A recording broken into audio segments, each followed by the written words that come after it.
In this video, we are going to see how to create random NumPy arrays. So first we will import NumPy as NP.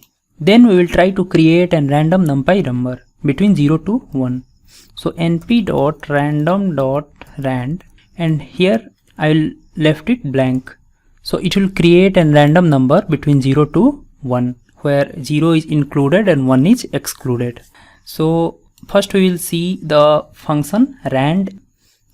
So the rand function create an array of the given shape and populate it with random samples from a uniform distribution where elements are in range of 0 to 1. So simply, if I want to create a random array of shape 5, then I can write np.random.rand, and here I can pass 5. So if I run this one, it will create an array of say 5 where all the elements are randomly created and it is between 0 to 1. Similarly, if I want to create a 2D random array, so to create a 2D random array, I can write np.random.rand, and I can pass here 5, 2. So it will create a 2D array. It is a random matrix of say 5 cross 2 where all the elements are between 0 and 1. Similarly, we can also create an 3D or 4D, let's say 3D array. So 3D random array. So np.random.rand, and here we need to pass the 3 values like 2, 2, 3. So it will create an 3D random array of say 2 cross 2 cross 3. Now we are going to see random function in NumPy random. So random function is used to create an array from the standard normal distribution. So we have to see this point, standard normal distribution, where mean is 0 and the standard deviation is 1. So first we will try to create this. So we can write np.random.randn, and here we can left it blank and we can see what values it will create. So it has created a value which is minus 0.77. Similarly, we can create an random array whose length is 5. Then we can check the mean and the standard deviation of that variable x. So first I will create a variable x where it is random.randn, and I can pass here 5, and then I can print the created variable x, and then I can check the mean of this variable. So simply I can write np.mean, and here I can pass x, and then I can print the standard deviation, so np.std of x. So if I will run this code, then this is the random array which it have created, and here we can see that the standard deviation of this variable x is 0.6 and the mean of this variable is minus 0.01. So mean is nearly 0 and the standard deviation is nearly 1, not exactly 1, but it is more than 0.5. Here we see that in a small sample it is difficult to create an array whose mean is 0 and his standard deviation is 1. So we need to create a big array, big size of array where the mean is 0 and the standard deviation is 1. So we can try that also. So we can write x equal to np.random.randn, and here we can pass 2000, 1000. So it will create a matrix of say 2000 cross 1000, and now we can print this variable x, and now we can check the mean of this variable, so mean of this variable x, and then also we can check the standard deviation of this variable x. So if I will try to run this code, then this is the matrix. This is the matrix which it have created. All the matrix is not visible, and this is the mean. We can see that this is approximately 0. So 0.0002. So this is approximately 0, and our standard deviation is approximately 1. So we can see that if we use big sample, then we can easily create a random matrix where the shape is defined and where the mean is 0 and where the standard deviation is 1.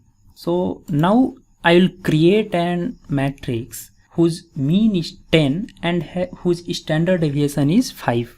Mean equal to 10 and standard deviation equal to 5. So for this, just I will copy this code.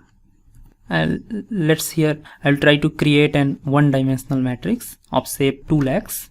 And to create a matrix whose here we have created a matrix and we have printed the mean and the standard deviation. Here we can see that the mean is nearly 0 and the standard deviation is nearly 1.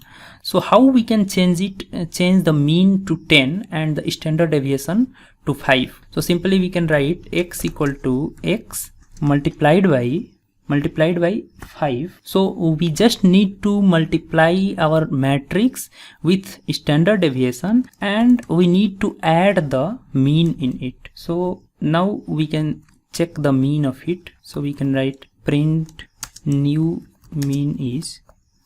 If I will run this code, then here we can see that our new mean changed to 10.0 and our new standard deviation changed to 5.00. So approximately this is 5 and this is 10. So here we have created an matrix whose standard deviation is 5 and whose mean is 10. So we need to remember this formula only whenever we need to create a matrix of a specific mean and specific standard deviation. There is one more function to create the matrix of a specific size and whose standard deviation is given and mean is given. So there is one function np.random.normal. So we will try to see that x equal to np.random.normal. And now here let's see what is its criteria. So here we have seen loc equal to 0.00, scale equal to 1.0 and size equal to none.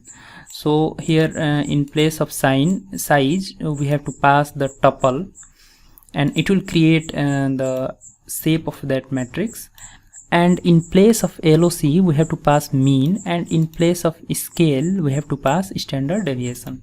So here we can write size equal to, let's say 1000, 2000, and then LOC equal to 5 and then scale equal to 10. So here we can check the mean of this variable x and we can check the standard deviation of this variable x. So simply we can copy this one and we can paste it here, and now we can run this code. So if I run this code, here we can see that our mean is nearly 4.99, so it is nearly 5, and our standard deviation is 9.99, so it is approximately 10.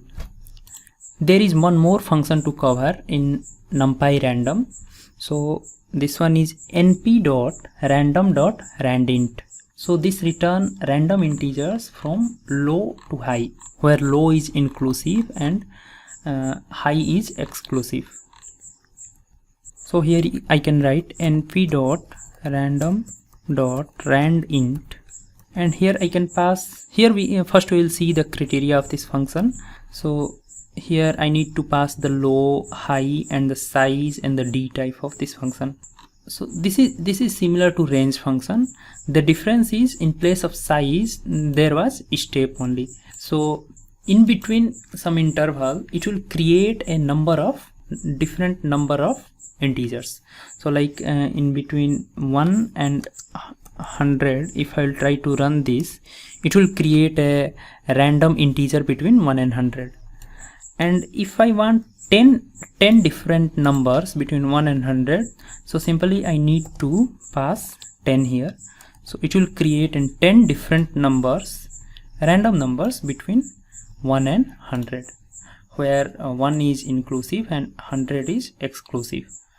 So thanks for watching this video.